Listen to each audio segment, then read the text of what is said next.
పత్రిక 8వ అధ్యాయము. Episode of Romans chapter 8. రోమిలకు రాయబడిన పత్రిక 8వ అధ్యాయము.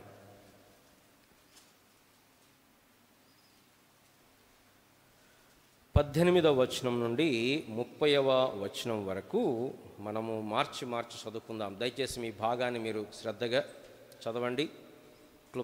బిగ్గరగా స్పష్టంగా చదవటానికి, నెమ్మదిగా చదవటానికి ప్రయత్నం చేయండి. రోమిలకు రాయబడిన పత్రిక 8వ అధ్యాయము 18 నుండి 30 వరకు. మన ఎడల ప్రత్యక్షము కాబోవు మహిమ ఎదుట ఇప్పటి కాలపు శ్రమలు ఎన్న తగినవి కావని ఎంచుచున్నాను. ప్రత్యక్షత కొరకు సృష్టి మిగులు ఆశతో తేరి చూచుచూ కనిపెట్టుచున్నది. ఎలయనగా సృష్టి నాశనమునకు లోనైన దాస్యములో నుండి విడిపింపబడి దేవుని పిల్లలు పొందబోవు మహిమగల స్వాతంత్ర్యము పొందుదునను నిరీక్షణ కలదై స్వేచ్ఛగా కాక దానిని లోపరచిన వాని మూలముగా వ్యర్థపరచబడెను.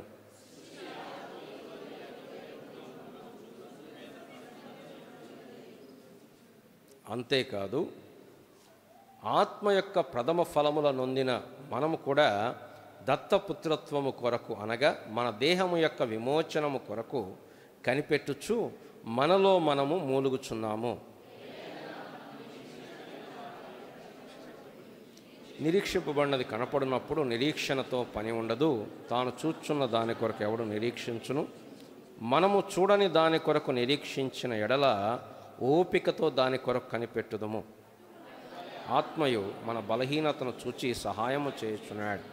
ఏలయనగా మనం యుక్తముగా ఎలాగూ ప్రార్థన చేయవలనో మనకు తెలియదు, కానీ ఉచ్చరింప శక్యము కాని మూలుగులతో ఆత్మ తానే మన పక్షమున విజ్ఞాపనము చేయుచున్నాడు.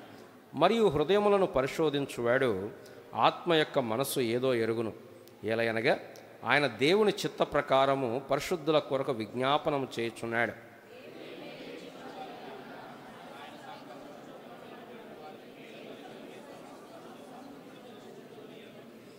ఎందుకనగా తన కుమారుడు అనాయక సహోదరులలో జ్యేష్ఠుడగునట్లు దేవుడు ఎవరిని ముందు ఎరిగనో వారు తన కుమారునితో సారూప్యము గలవారగుటకు వారిని ముందుగా నిర్ణయించెను.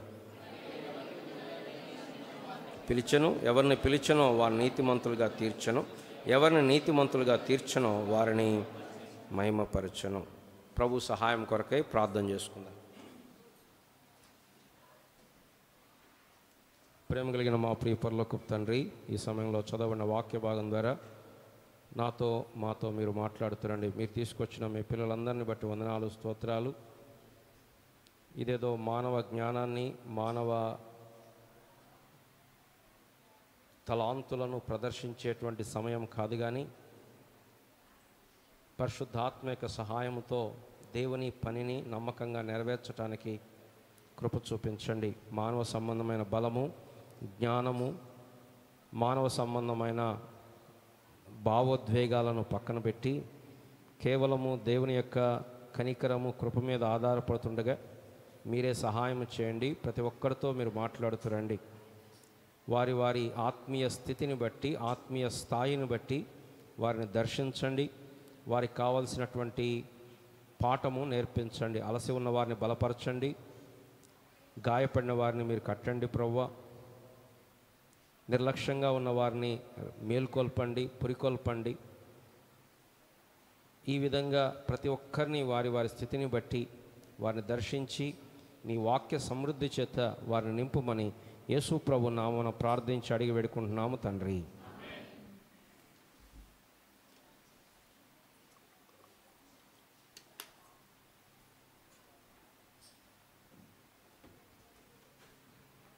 మనం గత కొద్ది నెలలుగా రోమీలు రాసినటువంటి పత్రికను ధ్యానం చేస్తూ ఉన్నాం.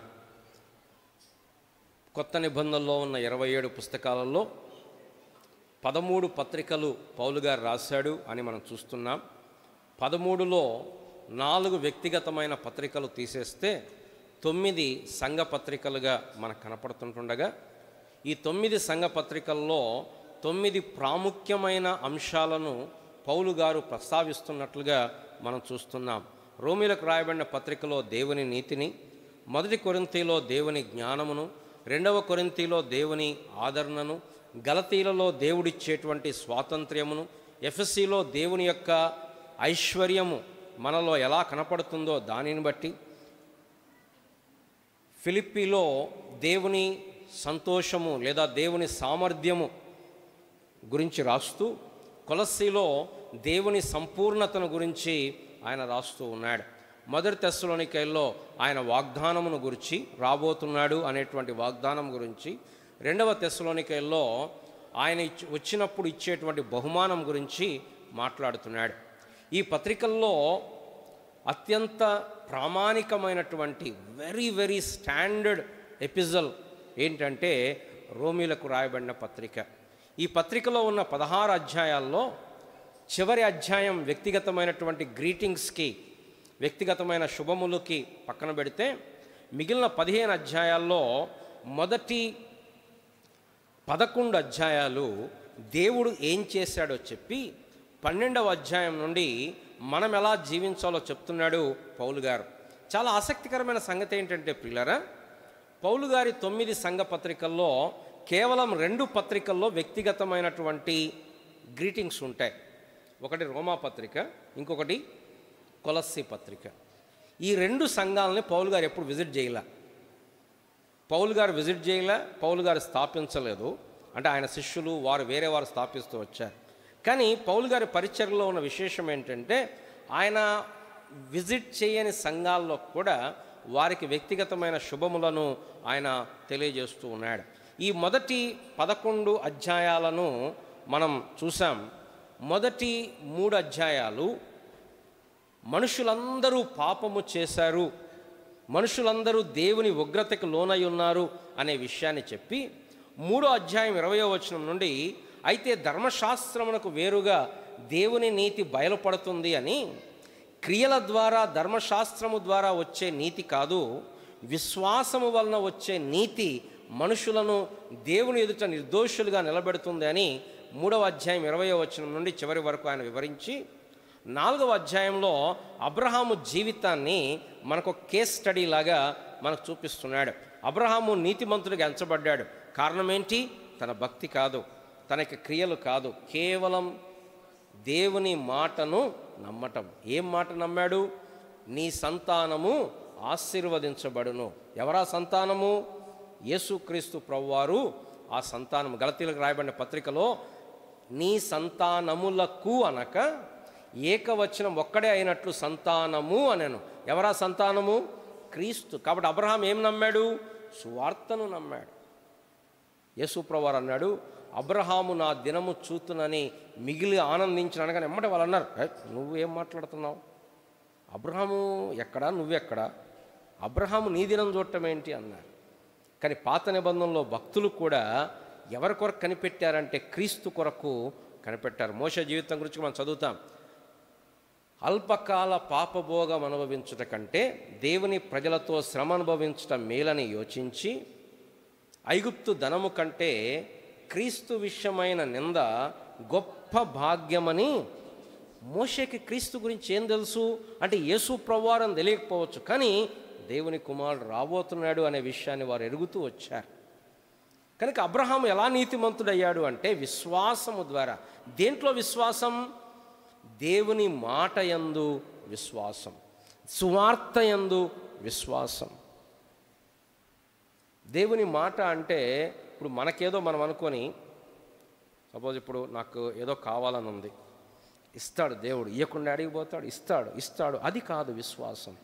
దేవుడు ఆల్రెడీ ఏది చెప్పాడు? ఏం చెప్పాడు దేవుడు? యేసుక్రీస్తు ప్రభువారి యందు విశ్వాసం ఉంచు, నీ పాపములు క్షమించ. ఆ సువార్త యందు విశ్వాసం. యేసు ప్రభు యందు విశ్వాసం అంటే నాకు ఫలాంది లేదు, ఎట్లయినా సరే వస్తుంది, అది కాదు విశ్వాసం. విశ్వాసం ఏంటంటే ప్రభువు మీద విశ్వాసం. దేవుడు గొప్పవాడు, ఆయన ఇస్తే ఇస్తాడు, లేకపోతే లేదు, ఆయన ఇష్టం. ఆయన ఇస్తే తీసుకుంటాను, లేకపోతే లేదు. ఆయనను మాత్రం నేను వదిలిపెట్టను. ఇస్తే నమ్ముతా, ఇయ్యకపోతే నమ్మను. అది నమ్మకం అనరు దాన్ని, అది బేరం అవుతుంది.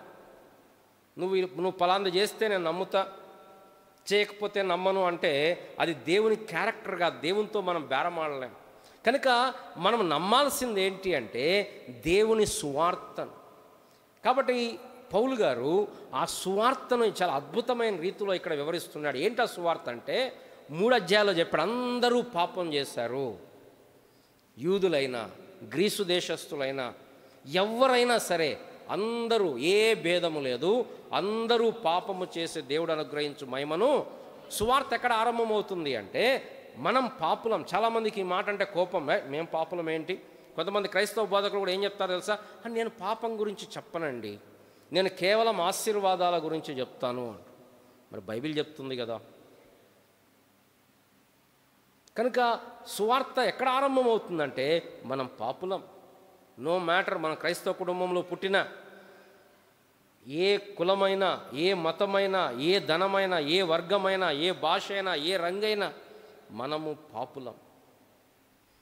మనల్ని రక్షించటానికి మన వల్ల కాక ఆ దేవుని కుమారుడు మానవ రూపంలో ఈ లోకానికి వచ్చి కన్యమర్య గర్భములో జన్మించి నీ కొరకు నా కొరకు ఏ పాపము లేని దేవుని కుమారుడు ఆ కలువరి శిలువ మీద మనకు బదులు మన పాపములన్నీ మోసుకొని మన పాప శిక్ష తన మీద వేసుకొని ఆయన మరణించాడు, ఆయన రక్తము కార్చాడు. ఆ రక్తము ద్వారా నువ్వు నేను విమోచించబడుతున్నాం, నీకు నాకు పాప క్షమాపణ కలుగుతుంది. ఎలయనగా మనం ఆయన యందు దేవుని నీతి అగునట్లు ఏ పాపమెరుగని ఆయనను మన కోసము పాపముగా చేశాను. ఇది సువార్త, ఇది సువార్త. యేసు ప్రభు నమ్ముకో, నీకు ఫస్ట్ ర్యాంక్ వస్తుంది, రావచ్చు. యేసు ప్రభు నమ్ముకున్న వాళ్ళకే ఫస్ట్ ర్యాంకులు వస్తాయా? నమ్ముకోని వాళ్ళకి కూడా ర్యాంకులు వస్తాయి. కానీ సువార్త ఏంటంటే యేసు ప్రభు దగ్గరకు వస్తే మన ఆత్మీయ జీవితాలు యుగయుగాలు మనం ఎక్కడుంటామో అది మారుతుంది, మనకు నిత్య జీవము లభిస్తుంది. యేసు ప్రభు వచ్చింది ఈ లోకంలో ఆరోగ్యాలు, ఈ లోకంలో కష్టం లేని జీవితం, ఈ లోకంలో సక్సెస్ఫుల్, విజయానికి 6 మెట్లు, విజయానికి 5 మెట్లు చెప్పడానికి కాదు. యేసు ప్రభు వచ్చింది నిత్య జీవము కలుగునట్లు ఆయన వచ్చాడు.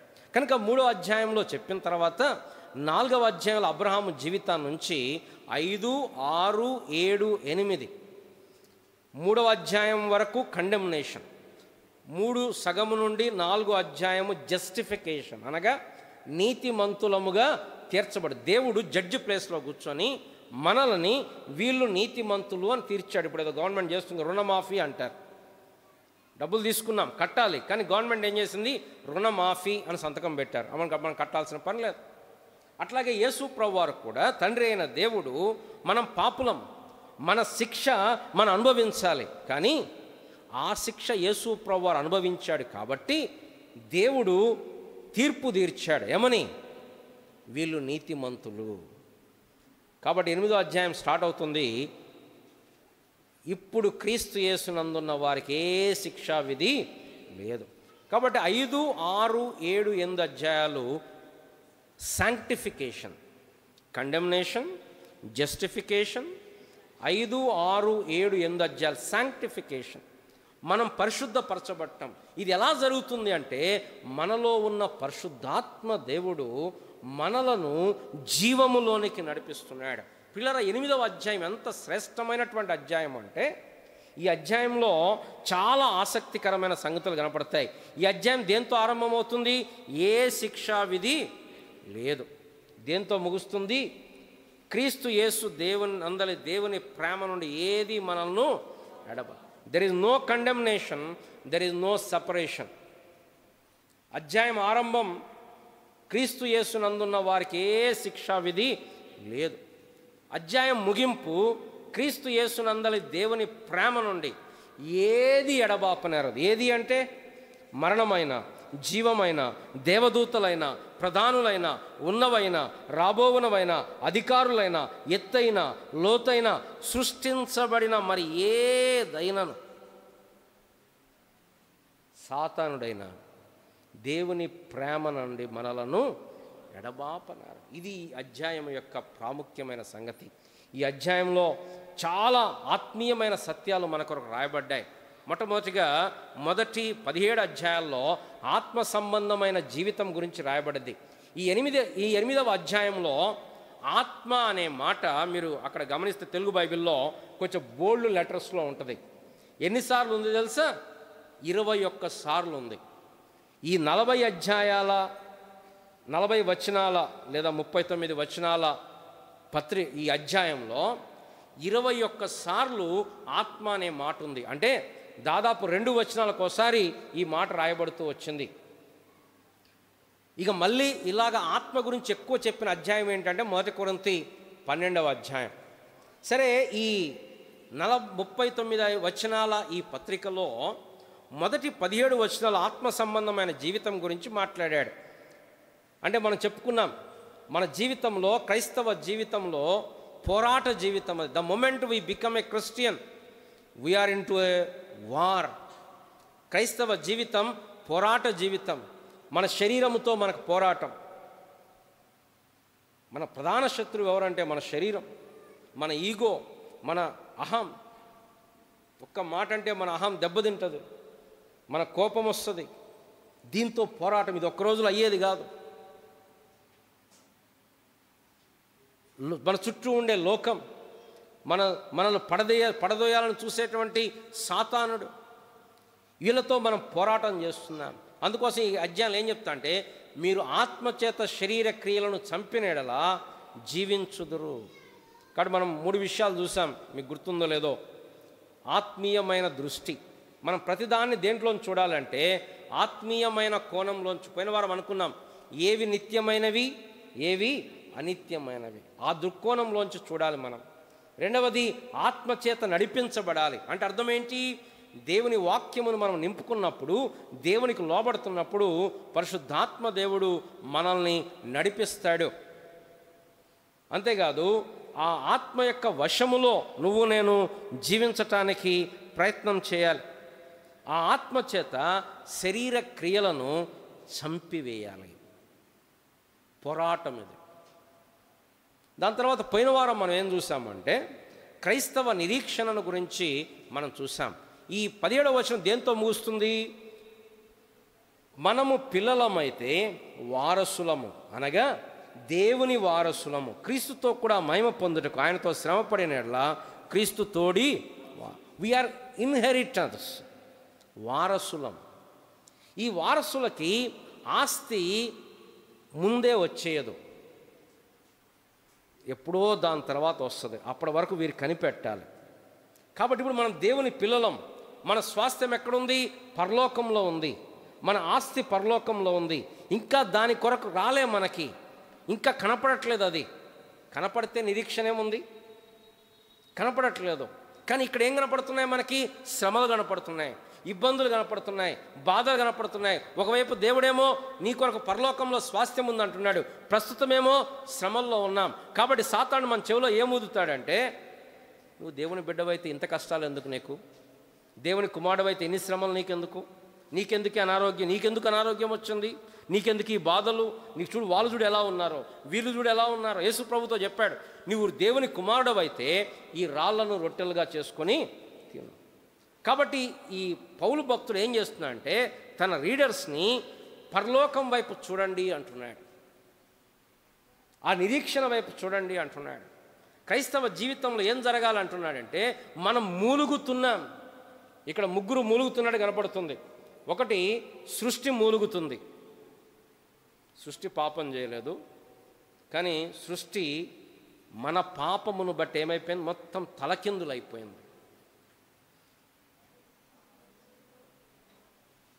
సునామీలు కానీ, భూకంపాలు కానీ, ఇవన్నీ పాపము చేత నాశనమునకు లోనైన దాస్యములో ఉంది సృష్టి. కాబట్టి సృష్టి ఏం చేస్తుంది? దేవుని పిల్లలు పొందబోవు మహిమగల స్వాతంత్ర్యము పొందుదునను నిరీక్షణ కలదై వ్యర్థపరచబడింది. అది ఏకగ్రీవముగా మూలుగుచు ప్రసవ వేదన సృష్టి మూలుగుతుంది. మనం ఏం చేస్తున్నాం? మనం కూడా మన విమోచన కొరకు కనిపెట్టచ్చు మనలో మనము. అంటే అర్థం ఏంటి? ఎప్పుడు నేను పరలోకానికి వెళ్తాను?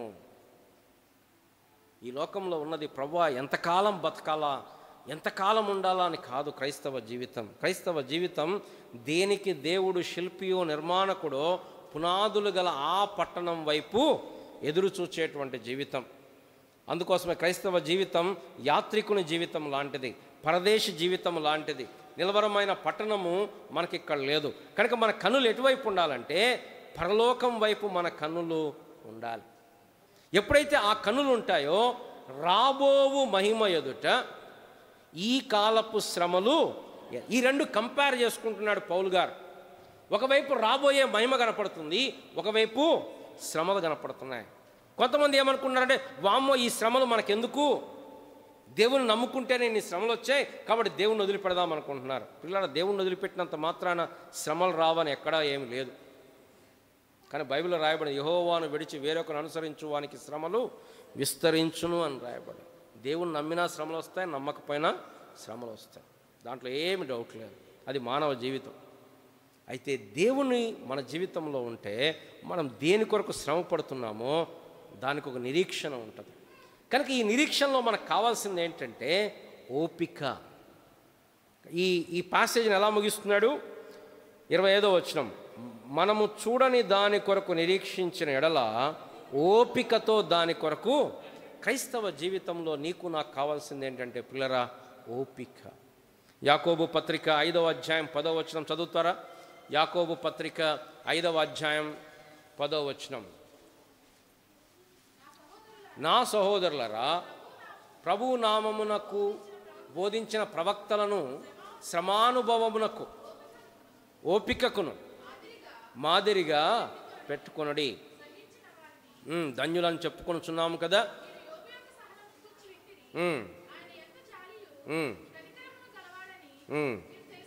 కానీ ఓపిక క్రైస్తవ జీవితంలో అక్కడ ఇంకో మాట ఉంది చూడండమ్మా. ఓపిక గురించి యాకోబు భక్తుడు ఆ శ్రమల్లో ఉన్నటువంటి యోధా సోదరులారా, ఓపిక కలిగి ఉండుడి, చూడుడి,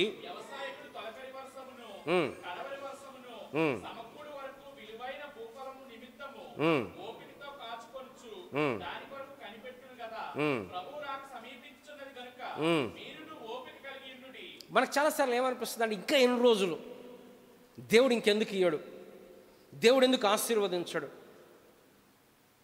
క్రైస్తవ జీవితం ఓపిక కావాల్సిన జీవితం. దేవుడు ఎంతవరకు పరీక్షిస్తాడంటే ఇక మన మొత్తం అయిపోయేంత వరకు. అబ్రహాము జీవితంలో 75 ఏళ్ల వయసులో వాగ్దానం చేశాడు. 75, 76, 77, 100 ఏళ్ల వయసులో దేవుడు వచ్చి అన్నాడు నీకు సంతానం ఇస్తాను. అబ్రహాము అన్నాడు ఇప్పుడేం ఇస్తావు ప్రభా, ఏం లేదు నా దగ్గర. దేవుడు మన జీవితంలో మనకి ఏం నేర్పిస్తున్నాడు అంటే ఓపికను నేర్పిస్తున్నాడు. హెబ్రీ పత్రిక 10వ అధ్యాయం 36వ వచనం, హెబ్రీ పత్రిక 10వ అధ్యాయం 36వ వచనం,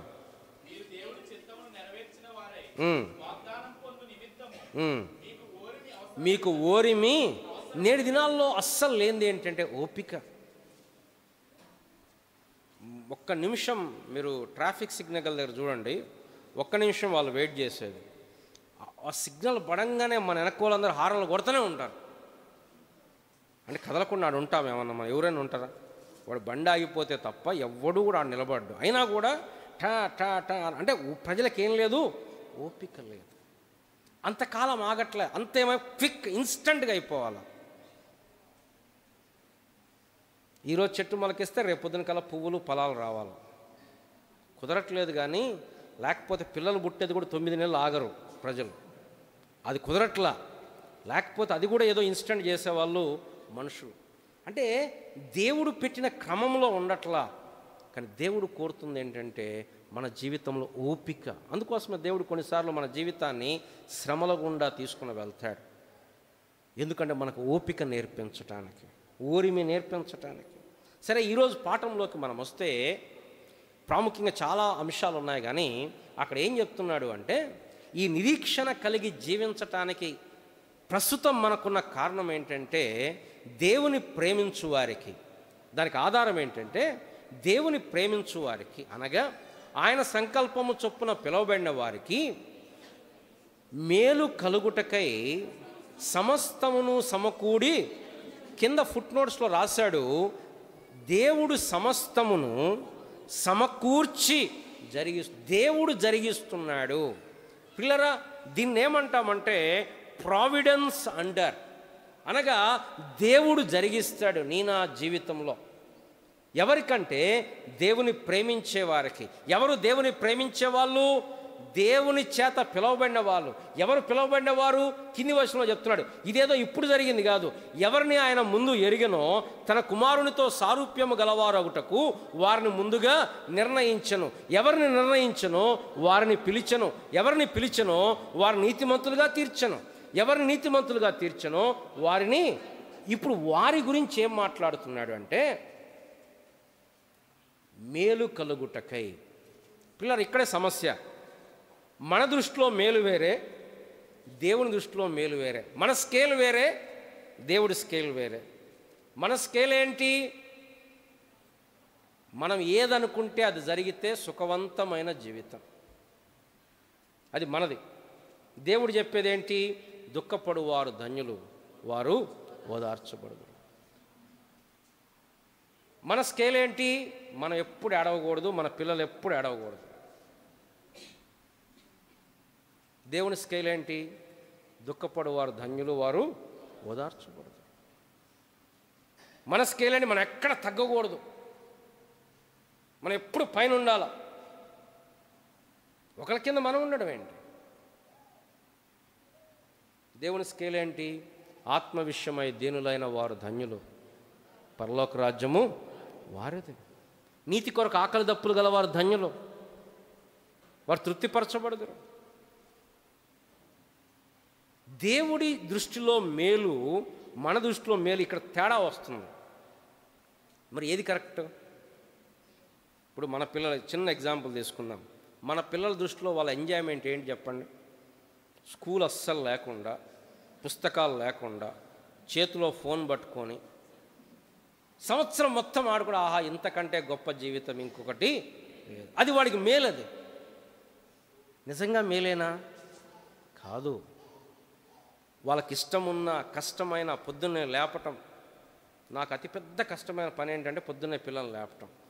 వాళ్ళ నిద్రలో జోగుతూ ఉంటారు, వాళ్ళని లేపడం అనేది అత్యంత బాధాకరమైన పని, కానీ తప్పదు. ఎందుకు? వాళ్ళకి అది మంచిది కాదు. నీ నా జీవితంలో కూడా చాలాసార్లు మేలంటే మన ఆలోచన పరిధి వరకు ఈ లోకం మట్టుకే. కానీ దేవుని దృష్టిలో మేలు అది తరతరాలకు ఉండేటువంటిది. దాన్ని మనం నమ్మాల్సిందే. ప్రతిసారి మేలని కనపడకపోవచ్చు, మనకు అనారోగ్యం వస్తుంది. ఇది మేలు కొరకు ఎట్లా అయిద్దన్నా అంటే నాకు తెలియదు. కానీ నమ్మకం ఏంటంటే ఆయన క్యారెక్టర్ అట్లాంటిది. దేవుడు ఆయన ఎప్పుడు అన్యాయం చేసేవాడు. ఆ దేవుడు అత్యంత గొప్ప పనివాడు. దేవుడు ఖాళీగా ఉంటాడు అనుకోకండి. దేవుడు పని చేస్తున్నాడు, దేవుడు జరిగిస్తున్నాడు, దేవుడు ఇన్వాల్వ్ అవుతున్నాడు. ఒకవేళ దేవుడే కానీ ప్రపంచంలో ఇన్వాల్వ్ కాకపోతే ఏమయ్యేది చెప్పండి? ఒకసారి ఊహించుకోండి. దేవుడు దుష్టులను ఆప్ చేయకపోతే దుష్టులు నీతిమంతులను ఎప్పుడో చంపేసేవాళ్ళు ఈ లోకంలో. ఒకవేళ దుష్టుడు అనుకున్నదే జరిగితే, వాడు అనుకున్నదే ఫైనల్ అయ్యి ఉంటే ఈ లోకంలో ఎప్పుడో. అట్లని చెప్పి దేవుడు మొత్తం ఇంకా ఆయన పరిపాలన కిందికి తెచ్చుకోవాలా? ఒకనాడు రాబోతుంది, అప్పుడు ఆయన పరిపాలన కిందికి తెచ్చుకుంటాడు. కానీ ఇక్కడ ఏ వాక్యం ఏం చెప్తుందంటే, దేవుడు మన కొరకు సమస్తమును సమకూర్చి, అది కష్టమైన, నష్టమైన, నిందైన, వేదనైనా చెప్పాలంటే బైబిల్లో ఎన్నో ఎగ్జాంపుల్స్ ఉన్నాయి. కానీ ఒక్క వ్యక్తి జీవితాన్ని మీ ముందుకు తీసుకొస్తాను. చాలామంది జీవితాలు మనకు కనపడతాయి. యోసేపు జీవితం చూసినప్పుడు యోసేపు అన్నలు ఆయనను ద్వేషించారు. యోసేపు అన్నలు ఆయనను గుంటలు త్రోసివేశారు, అమ్మివేశారు. వారు ఆయన కీడు చేద్దాం అనుకున్నారు, వీడు ఎట్లా బతుకుతాడో చూద్దాం అనుకున్నారు. కానీ దేవునికి స్తోత్రం, వాళ్ళు అనుకున్నది జరగటానికి కాదు, దేవుడు అనుకున్నది ఆయన జరిగిస్తాడు. దేవుడు వాళ్ళు కీడు కొరకు ఉద్దేశించారు, దేవుడు మేలు. రండి ఆదికాండం 50వ అధ్యాయం. ఆదికాండం 50వ అధ్యాయం. ఆదికాండం 50వ అధ్యాయం 20వ వచనం. మీరు నాకు కీడు చేయను ఉద్దేశించితిరి గాని నేటి దినమున జరుగుచున్నట్లు, అనగా బహు ప్రజలను బ్రతికించున్నట్లుగా అది మేలుకే దేవుడు. పిల్లల యోసేపు కూడా ఒకవేళ ఆ చెరసాల్లో ఉన్నప్పుడు లేదా ఆ గుంటలో ఉన్నప్పుడు, ప్రభువా ఏం జరుగుతుంది నా జీవితంలో, నేను మా నాన్న దగ్గర చాలా హ్యాపీగా ఉండేవాడిని, మా నాన్న నాకు స్పెషల్ డ్రెస్ కుట్టించాడు అంటే అర్థం మా నాన్నకు నెక్స్ట్ వారసుని నేనే, గృహంలో పెద్ద నేనే, విచిత్రపు టంగి కుట్టించాడు, కానీ నెక్స్ట్ లీనియేజ్ నాదే. కానీ ఎక్కడున్నాడు? గుంటలో ఉన్నాడు. గుంటలోంచి మిద్యానీయులకు అమ్మివేశారు. మిద్యానీయులు వచ్చి పోతీఫర్ ఇంట్లో అమ్మేశారు. అక్కడేదో కొంచెం బాగున్నాడు అంటే పోతీఫర్ భార్య కన్నేసింది. అక్కడ నేను పాపం చేయకూడదని బలంగా నిలబడితే ఏం కావాలా? అట్లా మనం పాపం చేయకుండా గట్టిగా నిలబడితే ఏం చేయాలి? వెంటనే దేవుడు మనల్ని ఆశీర్వదించాలా. కానీ ఏం జరిగింది? చెరసాల్లో ఉన్నాడు. చేయని తప్పు చెరసాల్లో ఉన్నాడు. దీని వెనకాల దేవుడు తన మహాప్రణాళికను ఉంచుకున్నాడు. పిల్లరా, నీ జీవితంలో ఏం జరుగుతుందో నాకు తెలియదు, కానీ ఒకటి మాత్రం చెప్పగలుగుతాం, దేవుని పిల్లలకు ఎవరైతే రక్షణ పొందారో, ఎవరైతే మారు మనసు పొందారో, ఎవరైతే దేవుని పిల్లలయ్యారో, ఒకనాడు నువ్వు నిలబడి చెప్తావు ఏమనంటే, శ్రమనొంది ఉండుట నాకు మేలాయను. దావీదు చెప్పాడు, నీ కట్టడలో నేర్చుకున్నట్లు శ్రమనొంది ఉండుట. నేను అనుకుంటాను, ఒకవేళ పిల్లల్ని కానీ ఇప్పుడు మనం కష్టంగా చదివించకపోతే, లేకపోతే వాళ్ళని పొద్దున్నే లేపకపోతే, వాళ్ళని వదిలిపెట్టేస్తే ఒకనాడు వాళ్ళు అంటారేమో, ఆ రోజు నువ్వు నన్ను చదివించుంటే బాగుండేది కదా, నేనేదో ఉట్టిగా నేను పడుకుంటా అన్నా, నువ్వు నన్ను పడుకోబెట్టావు అంటారు. మనం కూడా ఒకనాడు ప్రభు దగ్గర ఏం చెప్పగలుగుతామంటే, ప్రభువా నువ్వు నాకు ఇచ్చిన శ్రమలను బట్టి ఉన్నా. ఎందుకు? ఆ శ్రమలు మనల్ని మారుస్తాయి, ఆయన రూపంలోకి మారుస్తాయి. ఇప్పుడు యోసేపు జీవితంలో కూడా యోసేపుకి అర్థమైంది ఏంటంటే, వాళ్ళ అన్నలు కీడు చేద్దాం అనుకున్నారు, కానీ దేవుడు దానిని మేలు కొరకు, మన దేవుడు సమస్తమును మన మేలు కొరకు జరిగించేటువంటి దేవుడు. అది ఇప్పుడే జరుగుద్ది, ఇప్పుడే తెలుస్తుందని నేను చెప్పలేను, కానీ దేవుడు తన సంకల్పమును జరిగించుకున్నప్పుడు యోసేపుకు మొట్టమొదటి అర్థం కాలే అది, కానీ తర్వాత ఆయన అంటాడు, దేవుడు నన్ను తీసుకొచ్చాడు, దేవుడు నన్ను ఐగుప్తుకు నడిపించాడు. ఇది యోసేపు యొక్క సాక్ష్యం. పిల్లరా, మన జీవితంలో కూడా మనుషులు మనకు కీడు చేయాలనుకోవచ్చు, లేకపోతే పరిస్థితులు మనకు వ్యతిరేకంగా ఉండొచ్చు, లేకపోతే వేరే వాళ్ళు వ్యతిరేకంగా ఉండొచ్చు, కానీ మనం ఎవరి మీద దృష్టి కేంద్రీకరించాలంటే ప్రభువు మీద. కారణం, ఆయన ఉద్దేశం అల్టిమేట్గా నెరవేరేది. ఆయన సెలవీయగా కార్యము స్థిరపరచబడను, ఆయన మాట చొప్పున జరుగుతుంది. కనుక మన కన్నులు ఈ శత్రువుల మీద కాదు, మన కన్నులు లోకము మీద కాదు, మన కన్నులు పరిస్థితుల మీద కాదు, మన కన్నులు సమస్తమును సమకూర్చి జరిగించేటువంటి దేవుడు. ఒక్కోసారి అది మనకు అర్థం కాకపోవచ్చు, అర్థం కాకపోవచ్చు. లాజరు జీవితంలో దేవుడేమి అద్భుతాలు చేయాల. ధనవంతుడు లాజరు ఉపమానం ఉంది. లాజరు కురుపులతో బాధపడ్డాడు, కుక్కలు వచ్చి నాకుతున్నాయి, దేవుడేం స్వస్థపరచలా. ప్రార్థన చేసుంటాడు, ప్రభువా నన్ను స్వస్థపరచని ప్రార్థన చేస్తుంటాడు, కానీ దేవుడేమీ స్వస్థపరచలా. కానీ అక్కడికి ఎక్కడున్నాడు?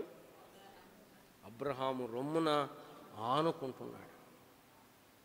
కానీ అక్కడికి పోయినప్పుడు మనకు అర్థమవుతుంది దేవుని యొక్క ప్రణాళిక.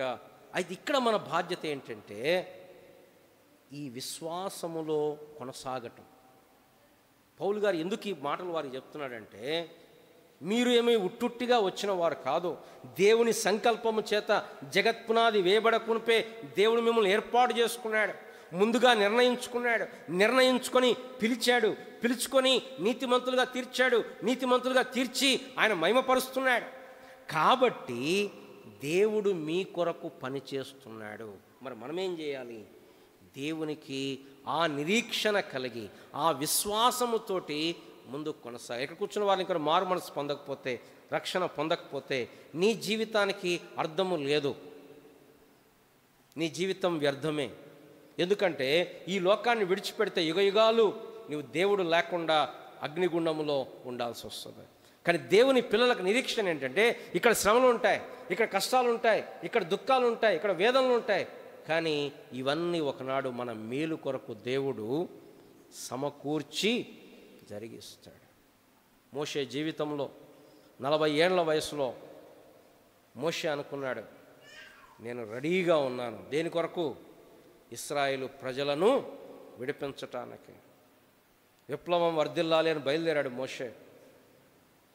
రాజకుమారుడి పదవి వదిలిపెట్టాడు, ఐగుప్తు ధనం వదిలిపెట్టాడు, ఐగుప్తు యొక్క భోగం వదిలిపెట్టాడు. ఎక్కడికి పోయి చేరాడు? నక్సలైట్లో పోయి చేరాడు. ఎవరు నక్సలైట్లు? దేవుని ప్రజలు. అంటే ఆ కాంటెక్స్ట్లో బానిసలు వాళ్ళ మధ్య పోయి చెప్పాడు, రండి నేను మీకు నాయకత్వం వహిస్తా, మిమ్మల్ని అందరికీ సైనిక శిక్షణ ఇస్తా. అంటే ఆ మాటలు అది, నేను బలం ఉంది, నాకు శక్తి ఉంది, నాకు జ్ఞానం ఉంది, నేను మిమ్మల్ని నడిపిస్తా, రండి మీకు నాయకత్వం వహిస్తా నేను. దేవుడు ఏం చేశాడు?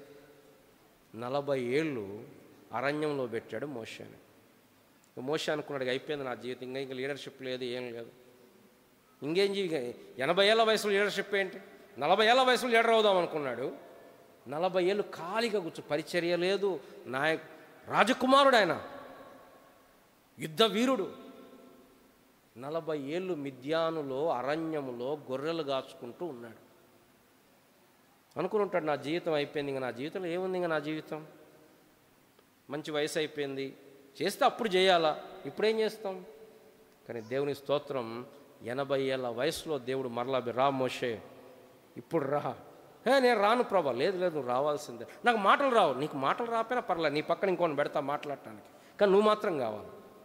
అంటే దేవునికి మనకు తేడా. ఇప్పుడు ఒక నాయకుడికి ఏం కావాలా? మంచి వాక్చాతుర్యం కావాలా, నిలబడితే అట్లా మాట్లాడితే 100 మంది అట్లా వినేటట్టు ఉండాలి. దేవుడికి అది అవసరంలా. మోషే అన్నాడు, నాకు నత్తి ప్రవ్వా, ఓకే నువ్వు మాట్లాడకు, కానీ నువ్వు ఉండాలా.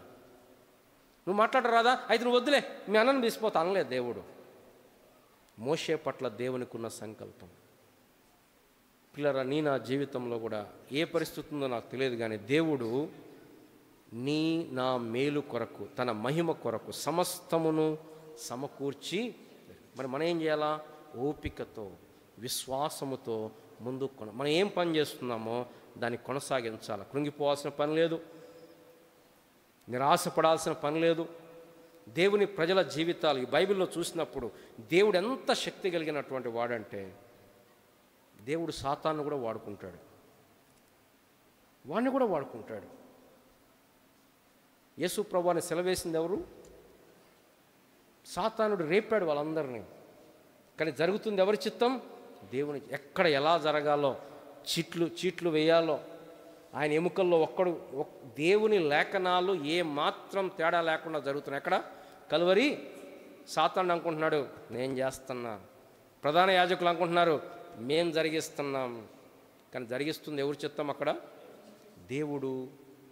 ఎంత పాడైపోయిన దాన్నైనా బాగు చేయగలుగుతాడు, ఎడారిలో నదులు పారజేయగలుగుతాడు. డాక్టర్లు అంటారు ఇక అయిపోయిందండి, కుదరదు. No, God can do. చిగురింపజేస్తాడు. దావీదు చిగురు. ఇశ్రాయేలీలు వాళ్ళు ఏమనుకున్నారు? మా పని అయిపోయింది, ఎండిన ఎముకల వలె మేము. ఆ ఒక్క మాట చూసి మనం బలలోకి వెళ్దాం రండి. యెహెజ్కేలు గ్రంథం 36వ అధ్యాయం. యెహెజ్కేలు గ్రంథం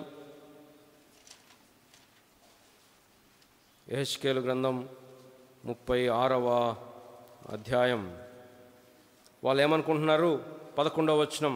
అప్పుడు ఆయన నాతో ఇట్లనెను, నరపుత్రుడా, ఈ ఎముకలు ఇశ్రాయేలు అందరినీ సూచించున్నవి. వారు మన ఎముకలు ఎండిపోయెను, మన ఆశ విఫలమైపోయాను, మనము ఇక ఏం లేదు ఇంకా. ఇది వాళ్ళ ఉద్దేశం. ఇంక దేవుడు ఏం చేస్తాడు? మొత్తం పాడైపోయింది, మొత్తం కూలిపోయింది. కానీ దేవుడు ఏం చెప్తున్నాడు? నా ప్రజలారా, మీరున్న సమాధులను నేను తెరచెదను, సమాధుల నుండి మిమ్మల్ని బయటికి రప్పించి ఇశ్రాయేలు దేశంలోని తోడుకొని వచ్చేదను. నా ప్రజలారా, నేను సమాధులను తెరచి సమాధుల్లో ఉన్న మిమ్మల్ని బయటికి రప్పించగా నేను యెహోవానై ఉన్నానని మీరు. దేవుడు మన జీవితంలో ఏది ర్యాండమ్గా వ్యర్థముగా అనుమతించడు. ప్రతి దాని వెనకాల ఆయన ఉన్నతమైన సంకల్పం. ఇక అంతకంటే దేవుడు ఏం చేస్తాడో అది బెస్ట్. ఇంకా మనం చాలాసార్లు అనుకుంటాం ఇదా జరగకుండా ఉంటే బాగుండేది, అలా జరగకుండా ఉంటే బాగుండేది అనుకుంటాం. దేవుడు ఏం చేస్తే అది that is the best thing that can happen in our lives, provided we're with him. ఓపికగా మన సిలువనెత్తుకొని మనం ముందుకి కొనసాగుదాం విశ్వాసముతోటి. ఏంటి నమ్మకం? ఏంటి? పరిస్థితులు బాగవుతాయి నమ్మకమే, కానీ ఈ పరిస్థితి గుండా తీసుకెళ్లే దేవుడు నమ్మకమైన వాడు. దేవుడు నా జీవితంలో ఇది అనుమతించాడంటే దాని వెనకాల ఒక ఉద్దేశం ఉంది. దేవుడు ఏదో ర్యాండమ్గా చేయడు. ఆయన కంటే జ్ఞానెవడు? ఆయన కంటే అద్భుతమైన నాయకుడు ఎవరు? ఆయన కంటే శక్తిమంతుడు. సాతానుడు శక్తిమంతుడే, కానీ దేవుని కంటే శక్తిమంతుడా? కాదు. వాడు సృష్టించబడినవాడు. అల్టిమేట్గా ఎవరు శక్తిమంతుడు? దేవుడు శక్తిమంతుడు. కనుక ఆయన చేతిలో మనం ఉన్నప్పుడు మన జీవితాలకి గొప్ప ఆదరణ.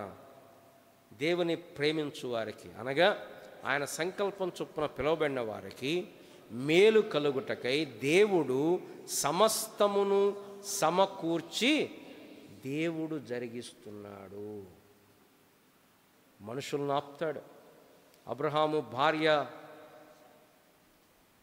ఫరో ఇంట్లో తేబడింది. దేవుడు అబ్రహాం కోసం ఫరో ఇంటి వారందరినీ బాధించాడు. తర్వాత మళ్ళీ అదే అబ్రహాము అబీమెలకు దగ్గర పోయినాడు, అదే అబద్ధం చెప్పాడు. అబీమెలకు సారాను తీసుకుని పోయాడు. కానీ అక్కడ రాయబడింది, దేవుడు అబీమెలకును ఆపెను. దేవుడు అంటాడు అబీమెలకుతో, నువ్వు యథార్థ వృత్తం చేసావు గనుక నేను పాపం చేయకుండా దేవుడు ఆపుతాడు మనుషులను. దేవుడు ప్రకృతిని ఆపుతాడు. యోనా వృత్తాంతం మనకు తెలుసు. తుఫాన్ రేపాడు, తుఫాన్ ఆఫ్ చేశాడు, చెట్టు మొలిపించేటట్లు చేశాడు, మింగేటట్లు చేశాడు, కక్కేటట్లు చేశాడు. దేవుడు సమకూర్చి, దీన్ని ఏమంటామంటే ప్రావిడెన్స్ అంటాం. ప్రావిడెన్స్. ఇప్పుడు మనం ఏ యుగంలో ఉన్నామంటే ప్రావిడెన్స్ అనమాట. అద్భుతం కాదు. ఈరోజు జలుబు వచ్చింది రేపు తగ్గింది, అది అద్భుతం కాదు. ప్రావిడెన్స్. మనం బస్కి వెళ్తున్నాం, మనం 10 నిమిషాలు లేట్ అయ్యాం, బస్సు కూడా 10 నిమిషాలు లేట్ వచ్చింది. అద్భుతం అనకూడదు దాన్ని. ప్రావిడెన్స్. ప్రావిడెన్స్. దేవుడు సమకూర్చి జరిగిస్తున్నాడు. మన దేవుడు సమస్తమును, ఆ మాట పట్టుగా పట్టుకోండి. సమస్తం. మనకేంటంటే కొన్నేమో మంచి, కొన్నేమో మంచి కావు. వీఆర్ సెలెక్టివ్ అన్నమాట. అందుకని బైబిల్లో కూడా వాగ్దానాలు అయితే మంచిది కావాలి. మంచిది ఎట్లా ఉంటాయి? దేవుడి మాటల్లో మంచి చెడు ఉంటాయా? We cannot. కూరగాయలు కాదు ఏరుకోవడానికి, ఇది బాగుంది అది బాగుంది, కూరగాయలు కావవి. దేవుడి మాటలు సమస్తం తన మేలు కొరకు, మన మేలు కొరకు జరిగించాడు. ఒకవేళ అది మనకి ఈ లోకంలో అర్థం అవ్వచ్చు, ఒకవేళ అర్థము కాదు. కానీ ఒకనాడు ఆ లోకానికి వెళ్ళినప్పుడు మాత్రం మనం ప్రభుని స్తుతిద్దాం. ప్రభు అసలు నీ జ్ఞానము, పౌలు ఆ రోమీయుల రాసిన పత్రికలో అంటాడు, ఆహా దేవుని బుద్ధి జ్ఞాన బాహుల్యము ఎంత గంభీరము. ఆ మాట చదివి మనం ముగిద్దామా? రోమీయులకు రాయబడిన పత్రిక 11వ అధ్యాయము.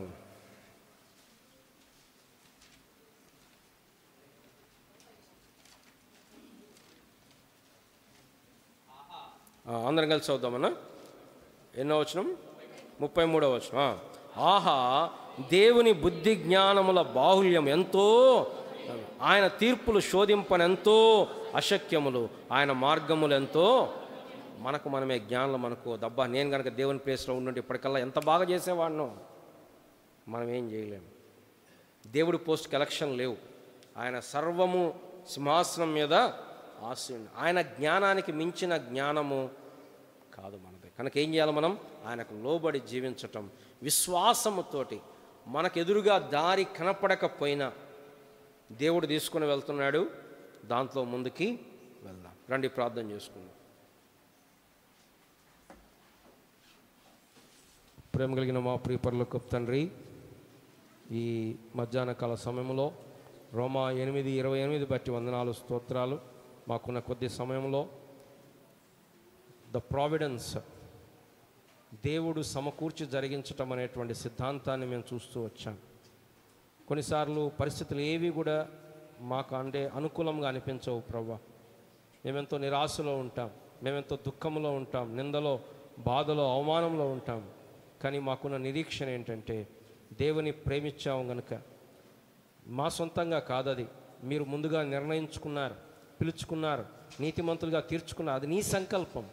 నీ సంకల్పం చేత మమ్మల్ని పిలిచావు కాబట్టి మా మేలు కొరకు సమస్తమును, అది ఇప్పుడు బాధ అయినా, అది దుఃఖమైన, అది అనారోగ్యమైన, కరువైన, వస్త్రహీనత అయినా, ఖడ్గమైన, ఉపద్రవమైన, వీటన్నిటిని కూడా మీరు మేలు కొరకు జరిగిస్తారనేటువంటి గొప్ప నిరీక్షణ మా జీవితంలో ఉంచినందుకు కారణం ఏంటంటే, ప్రభువా నువ్వు మంచివాడవు.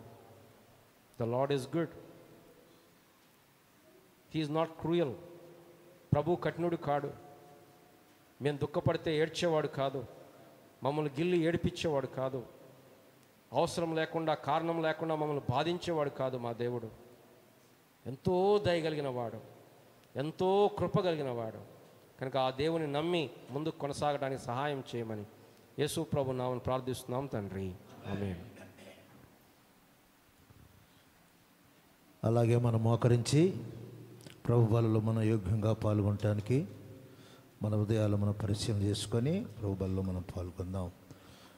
నేను మీకు అప్పగించిన దాన్ని ప్రభు బలలో పొందిందని ప్రభువైన యేసు తాను అప్పగించిన రాత్రి ఒక రొట్టెను ఎత్తుకొని కృతజ్ఞతాస్తులు చెల్లించి దాన్ని విరిచి, ఇది మీ కొరకైన శరీరము, నన్ను జ్ఞాపకం చేసుకుంటకే చేయని చెప్పాను. ఎవరైతే రక్షణ మారు మనసు పొందినారో అటు వారు మీ కుడి చేతిని చూంచండి. మీ దగ్గరికి వచ్చే పాత్రలో చిన్న రొట్టె ముక్క తీసుకోవాల్సిందిగా మనం చేస్తున్నాం.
కుడి చేతిని చూంచండి, మీరు పంపిస్తాం.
ఆ ప్రకారమే భోజనం పిమ్మట ఆయనకు పాత్ర ఎత్తుకొని, ఈ పాత్ర నా రక్త వలన నిబంధన పాత్ర, అనేక పాప పరిహారం చిందించబడిన నిబంధన పాత్ర, నన్ను జ్ఞాపకం చేసుకొని చేయని చెప్పాను.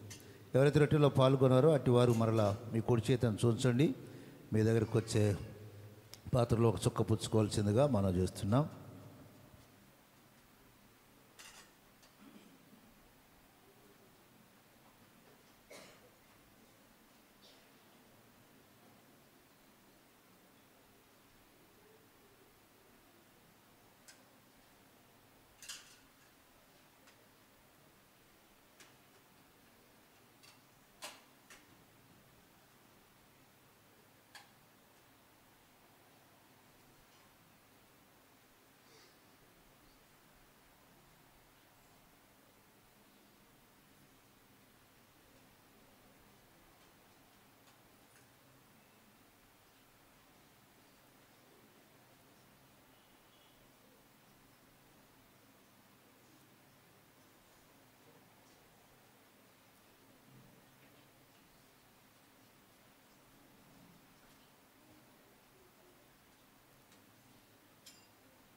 ప్రార్థన చేద్దాం. ప్రేమగల మా తండ్రి, దయగల దేవ, సర్వాధికారి, సర్వశక్తిమంతుడా, ప్రభును రక్షకుడైన యేసుక్రీస్తు నామమును బట్టి వందనాల స్తోత్రాలైనా ఈ ప్రభు దినములో పరిశుద్ధంలో తండ్రి నీ పాదసందులో చేరికూడి రావడానికి, ఆత్మతో సత్యం ఆరించడానికి ప్రభా నీ వాక్కును, నీ స్వరాన్ని, నీ లేఖనాలను మీరు మాకు బయలుపరిచేందుకు కొరకే వందనాలు చెల్లించుకుంటున్నాం. ప్రభా యెహోవాను స్తుతించుట, యెహోవాను ప్రభా తండ్రి ఆయన పరిశుద్ధ నామమును స్తుతించుట ప్రభా మా జీవితాలకు ఎంతో మంచిది కనుక ప్రభు గొప్పవాడు కనుకనైనా నీ నామముని జ్ఞాపకం చేసుకోవటానికి, ఆరాధించడానికి, సాగిలపడటానికి, మీరు చేసిన మేలులు ఉపకారాలను జ్ఞాపకం చేసుకొని కృతజ్ఞతాసు చెల్లించడానికి, ఆత్మతో సత్యం ఆరించడానికి ఈనాడు మాకు ఇచ్చినటువంటి విరిగి నలిగినటువంటి మనస్సును బట్టి మీకు ఎంతో కృతజ్ఞత చెల్లించుకుంటున్నాం. అంటే జగత పునాలు వేయబడకుందే మీరు మమ్మల్ని ప్రేమించి మమ్మల్ని ఏర్పాటు చేసినందుకు స్తోత్రాలు. అంతేకాదు నాయనా, దేవుని ప్రేమించే వారికి, ఆయన సంకల్పంలో పిలువబడిన వారికి మేలు కలుగుటకై సమస్తము సమకూడి జరుగుతున్న చదివిచ్చినావు ప్రభా తండ్రి. మా జీవితాలు జరిగేది సమస్తం కూడా తండ్రి మా మేలు కొరకే జరిగిస్తుంది కొరకే స్తోత్రాలు చెల్లిస్తున్నాం ప్రభా తండ్రి. ఈ రీతిగా నీ వాక్యానుసారంగా మేము ఓపిక కలిగి, నిరీక్షణ కలిగి ప్రభా నీ కొరకు కనిపెట్టేవారుగా, ఎదురు చూసేటువంటి వారుగా మా ఆత్మీయ జీవితాలను ప్రభువు మీరు సిద్ధపరచవలసిందిగా ప్రార్థన చేస్తున్నాము ప్రభా తండ్రి. మా ప్రార్థన ఆలకించండి. మమ్మల్ని ప్రేమించి మాకు ఇచ్చినటువంటి ప్రభా ఈ పరిచర్యను బట్టి, ఈ సంఘాన్ని బట్టి, దైవవాక్యాన్ని బట్టి, దైవ సేవకులను బట్టి నాయనా తండ్రి మీకెంతో వందనాలు చెల్లించుకుంటున్నాం ప్రభా. మీ బలలో కూడా మేము యోగ్యంగా పాల్గొనటానికి ప్రభా, నిత్య జీవానికి వారసులు కావడానికి ప్రభా, మమ్మల్ని పరీక్షించుకోవటానికి మా ముంచినటువంటి ఈ బల కార్యక్రమం అంతటి కొరకే మీకు వందనాలు చెల్లించుకుంటున్నాం ప్రభా. ఈ దినం రాగలని బిడ్డలందరూ బట్టి మీ స్తోత్రాలు. ఇంకెవరైతే రాలేకపోతున్నారో వారిని కూడా ప్రభా మీ నడిపించవలసిందిగా ప్రార్థన చేస్తున్నాం ప్రభా. మీకు వేరుగా ఉండి మేము ఏమి చేయలేం కనుక నాయనా, ఎవరి మనసు నా మీద ఆనుకున్నో వారిని పూర్ణ శాంతిగా చేసే దేవుడిని గుర్తుకు స్తోత్రాలు ప్రభా తండ్రి. మీరే ప్రభా సంఘాన్ని స్థిరపరిచి బలపరచవలసిందిగా ప్రార్థన చేస్తున్నాం. దైవ కార్యం చక్కగా జరిగించడంలో నేను సహాయం చేయండి. ఈ వారి కార్యక్రమంలో మీరు మీద తోడు నడిపించవలసిగా ప్రార్థన చేస్తున్నాం. ముఖ్యంగా జయకుమార్ కొరకు ప్రార్థన చేస్తుంటున్నాం నాయన. మరి టైఫాయిడ్ జ్వరం అంటే ఆ బిడ్డని మీరు ముట్టండి, తాకండి, స్వస్థపరచండి ప్రభా. తనకి రావాల్సినటువంటి రాయితీలు కూడా సకాలం రావటకు మీరే సహాయపడాల్సిందిగా ప్రార్థన చేస్తున్నాం ప్రభా. అదేవిధంగా విజయపాల్ గారికి కూడా ఇచ్చిన మంచి ఆరోగ్యాన్ని బట్టి కూడా మీకు ఎంతో వందనాలు చెల్లించుకుంటున్నాం ప్రభా తండ్రి. ఈ రీతిగా ఇంకెవరైతే బలహీనుంటున్నారో వారందరూ కూడా మీరు జ్ఞాపకం చేసుకోవాల్సిందిగా ప్రార్థన చేస్తున్నాం. నూతనంగా వచ్చిన వారి కొరకు కూడా మేము ప్రార్థన చేస్తున్నాం. సంతోషమును కూడా జ్ఞాపకం చేసుకొని శాంతము కొరకు కూడా మేము ప్రార్థన చేస్తున్నాం ప్రభాత. మేరమ్మ కొరకు ప్రార్థన చేస్తుంటున్నాం ప్రభా తండ్రి. ప్రభా బిడ్డల పక్షంగా నీ యొక్క కార్యాన్ని జరిగించి మీరే మహిమ తెచ్చుకోవాల్సిందిగా ప్రార్థన చేస్తున్నాం. దయగల దేవ, సర్వశక్తి మంత్రులు నీకు వందనాలు చెల్లించుకుంటూ ప్రభా తండ్రి. మరి భద్రాద్రి కొరకు, కుమారి కొరకు కూడా మేము ప్రార్థన చేస్తున్నాం. వారి పట్ల కూడా నైనా నీ యొక్క దయా, నీ కరికరాన్ని చూపించు